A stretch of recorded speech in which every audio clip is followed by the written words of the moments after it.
Hi, Adam Lambert. Welcome Hi. back to Energy. Thank you. Good to be here.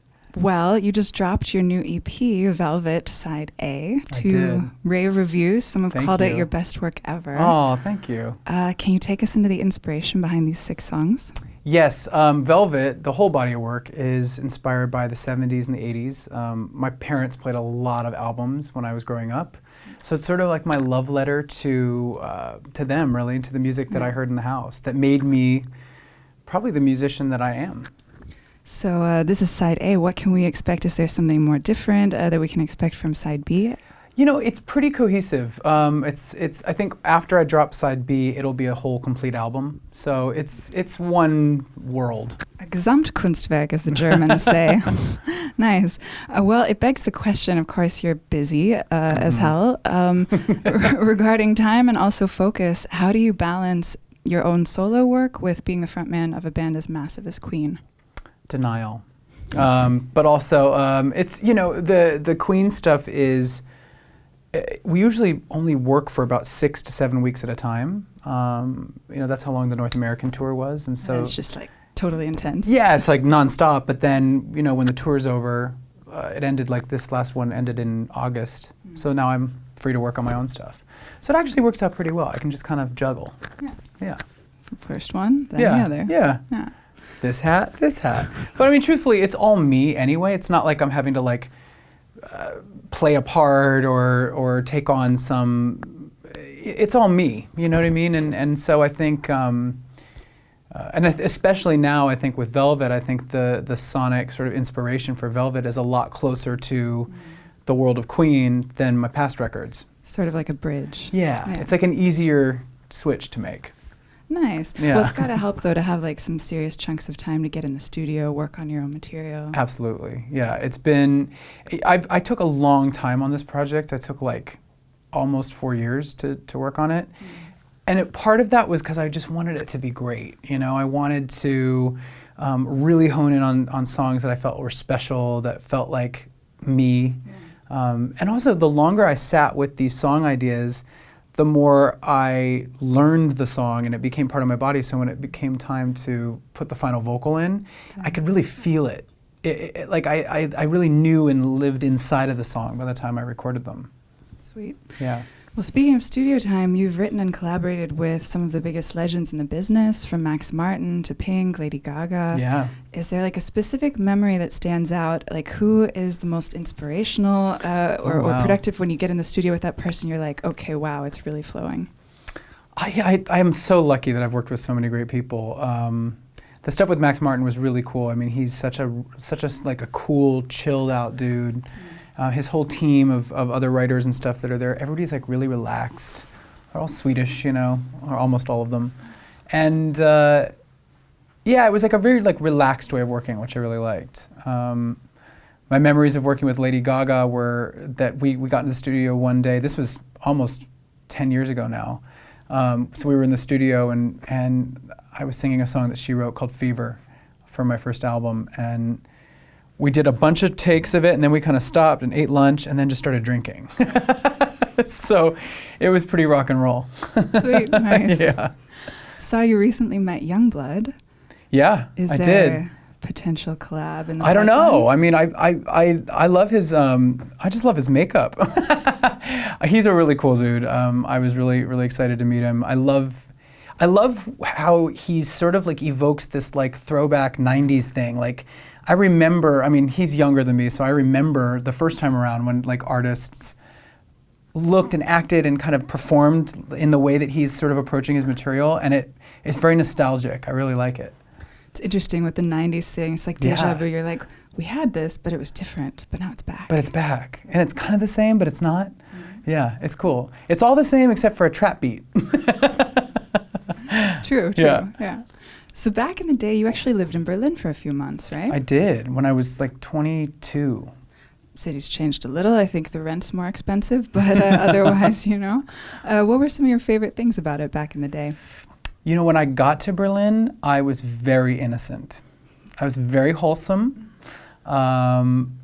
very naive. And when I left Berlin, I was none of those things. So Good. That's all you need to know. It was rock and roll. It was very fun. I was doing a musical here, which is not very rock and roll, but it is a rock and roll musical. It's called Hair. It's about hippies and late 60s. And all of my castmates and I, we were all American here in Berlin, and we were all basically living like the characters in the show, which was like sex, drugs, and rock and roll. So it was fun. As you do. Remember Study Abroad. Those were some days. Yeah. Well, you wowed the world back on American Idol with your ability to take covers and just knock them out of the park. And now you're in the footsteps, you've stepped into the footsteps of one of the most legendary vocalists of all time. Yeah. When you go to a karaoke bar, though, is there any song where you'd just be like, no, I'm not touching that? I think at this point, if I were to do a Queen song at a karaoke bar, it would be kind of redundant. It would be kind of like, really? I actually haven't done karaoke in a really long time. So maybe I'm no due for one. time for that. I haven't had the desire, but back in the day I did a lot of karaoke. Yeah. It used to get me laid, so Just get up on stage, everyone's karaoke like, at the gay "What?" bar, I was like, okay, if I sing this song and look at this person right there, he might want to make out later. Okay, great. It's a strategy. It's amazing. Speaking of American Idol, it was just over 10 years ago, and I feel like it was a different world at the time, right? The America of those days, it was still very much a topic, like the question, an artist's sexuality, even being a barrier to success.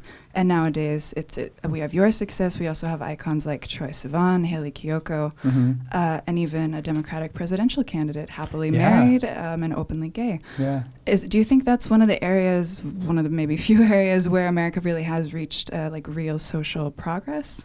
I do. I think that we've come really far. In the 10 years that I've been in the music industry, it's like night and day. And I think that there's a lot more mainstream notoriety now. It's not, like you said, it's not a barrier to success. It's like there's proven acts and artists that have been open, that have loyal, rabid fan bases, that are having radio hits, that are selling albums, selling tours. And I think now for the industry, they're not as fearful of it. I just think that it was really a case of them really not knowing, because there weren't a lot of examples of it working. So of course they were scared. They're like, how's this going to work? Cowards. Yeah. I mean, you say coward, I say like maybe it's like, what is the business term? Like risk management or something? Oh yes, manage the risks. But I think my experience was really interesting because I was dealing with that. I was dealing with kind of like winding my way through the unknown a bit with them, with a lot of different people. And I met a lot of amazing people in the industry, but there's a lot of question marks. There was a lot of like, we don't know. I mean, things like I had to take a word out of a song or the radio wouldn't play it. I had to take the he pronoun out of a song. No. I won't say which song, but early on, this is really early. Now it wouldn't be an issue at all. Now it's a conversation. Now it's like, no, you should put that in because that's true. But 10 years ago, it was a different time. And like there were gatekeepers they did things a certain way. And it's like, I was in a situation where I could have either martyred myself instead of like stuck to my guns and then, nosedived and not had anybody support me, or make some compromises in order to get a chance. So it was an interesting time. Thank God we've had a few steps forward since then. Yeah. Thank God. To cross over the pond, your Queen bandmate, Dr. Brian May, mentioned, I think he said that the Brexit is one of the stupidest things the Brits have ever tried to do, and he's having his head in his hands every day over it. Poor Brian. Do you guys ever get into politics discussion where you're like, let's compare messes? A little bit. I mean, I'm more interested in politics now than I ever have been. I'm still not an expert, so I don't like to go on record saying too much, but I always look at like the social implications of political situations, and both political situations in both countries have this negative wave effect that's happening, and I think that's the thing that I'm the most concerned about. If what you're spreading is a message of sort of intolerance and hate and division, it's toxic. It's toxic energy, and whether it's Brexit kind of holding up hands to anybody coming into the country and to their international culture. It's very similar to the U.S. with, certain members of our political situation sort of dividing people and dogging people out. It is a mess. Yeah. It's an absolute mess. But the silver lining is that I think, I'm feeling it, I can see it, that more and more people are becoming more aware. And I think that it's going to galvanize more voters, more young people to come forward and push for a change. I'm hoping. This is my hope. Yes, amen to that. Yeah. Yeah, let's hope. Yeah, well, you also recently played with Queen at the Global Citizen Festival in New York to raise awareness for environmental sustainability, education, healthcare, and the empowerment of women and girls around the world. Props. It's a Global Citizen is an amazing organization. I love the way they do things. I just wonder, if you had the power to change one thing about the world we live in today, what would it be? Oh, that's a broad statement. If I could just flat out change it, I would love there to be like a blanket rule that your personal preferences should not be. I don't know how to even put it. My issue with the world is that I think so many people have their personal opinions, preferences, or beliefs, and they use government to impose those beliefs on other people. I think that's where like the real issue is. I think there needs to be a separation of like legal discourse and your personal opinion. Those are two very different things, and I wish people would have a little bit more respect and self-awareness where they understood where that line was. That would be great, Yeah, wouldn't it? I mean, it's wishful thinking, but I think that's the root of a lot of our issues right now. Yeah. Another topic, slightly more cheerful. I know, this is so heavy. your stealthy cameo in Bohemian Rhapsody. Oh, yes. As a seductive trucker. Yes, that's my career goal, actually. Are we, in fact, there seeing your incognito alter ego Dusty Madrid in action? You know what? It did kind of look like Dusty Madrid. That's a good point. Yeah, he got that furry mustache. He had the trucker hat with the shaggy hair. That fleece moment. Yeah, very Dusty. Very good, very good. Well, you've also made acting appearances on a number of other shows, Pretty Little Liars, Glee, TV shows, that is. Yeah. Are there any TV series that you haven't been on that you would really want to be on? There's like a whole list of TV series I would love to be a part of. I mean, I definitely have always been an actor. You know, I started in theater, but obviously over the last 10 years I've been focusing mostly on my music. But it is something that I'm starting to really kind of, I'm eyeing it. I've talked to my agent. Like, let's look for some auditions. Let's see what's going on. I did a voiceover part in a movie, a Playmobil movie, an animated feature. That was a blast. I played the bad guy, and I'd like to do more. Yeah. Any in particular? TV shows. Oh man. I don't know. There's so many. Euphoria was incredible. That was an unbelievable show.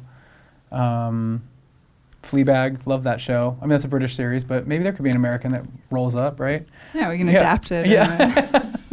There's Americans in the UK. Yeah. So, other topic. Westworld. I mean, there's the whole list. Yeah. Well, Westworld's great. Yeah, true. Yeah. I'm waiting off to watch that one until it's done. Let's say you had a time machine and you could travel back to the 70s and spend one day there. That sounds like fun. What do you do with that day? Okay. I think I would go back to like 1977. I would go to New York, and I would try to hit a couple music venues. I would try to go to CBGB's and Studio 54 in one night. I think that would probably give me like the full experience. That's a busy night. It would be like music, partying, fashion. It all kind of. I would try to go to like a gallery somewhere maybe beforehand to pregame. Yeah, I'd like roll up on like. Andy Warhol's factory and just try to crash the party a little bit, and I would stay at the Chelsea Hotel. That's what I would do. There you go. Good that everything was happening in New York back then, apparently. I mean, I think that time period was pretty legendary. That's what I hear. Yeah. Well, Cher was brought to tears. She cried while watching you perform her hit "Believe," which, beautiful moment. Such a nice experience. It was such an important night. Kennedy Center honors is like something that I've like seen on TV for so many years, so I know that it's like very high end and respectable. And I got there. I was so excited to do this tribute for Cher and sing "Believe," and I asked them early on, can we reinvent it? Can we make it a ballad with strings? And they were like, really? And I was like, yeah. And they were like, okay. And I I had done a TV thing in London the night before, so I have to fly like at 5 a.m. from London to Washington, D.C., so I was like completely jet lagged and exhausted, but very excited to be there. And I was sitting in the audience and, with my tux on and all these like important people, and then I got backstage and got changed and got ready to come out and perform, and the minute I hit the stage, I got really nervous. I think combination of it just being Cher up there and being completely jet lagged, I was like, ah. So I was a little shaky, but I think it kind of made for a more vulnerable performance, I think. So. And her reaction was priceless. Yeah, I couldn't see that she was crying from where I was standing. Thank God they film everything. Yeah. But I saw it in post.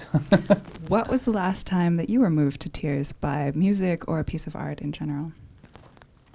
I cry like a baby with film and TV. I mean, like if I see, like, and it's usually like the like sappiest, most like sentimental BS that like will literally waterworks. I'm very emotional when I watch things. Or plays. I saw a play in London a couple weeks ago called The Sun, wept at the end. Yeah, and what's funny is I don't really cry in my real life, like ever. Like I can't remember the last time I cried. But with art, I'm always like, ugh. That's what art's supposed to do, Yeah. right? Catharsis. Yeah, exactly. Nice. Well, you have a very devoted fan base, the Lamberts or the Glamily. Yes. Have there been any really wild fan tattoos you've seen? I've signed a couple people's arms, and then they've had that turned into a tattoo. So Nice. that's always kind of cool. How's your handwriting? I have a good signature, I think. Good. I think. I don't know. Who would say, like, I have an ugly signature? I don't know. Don't we all think yeah, my signature's great. It's the best. Yeah, it's the best. I practiced it for months when I was in 5th grade. Yeah, I've seen that a lot. That's fun. It's nice. And I've like signed like a top boob area.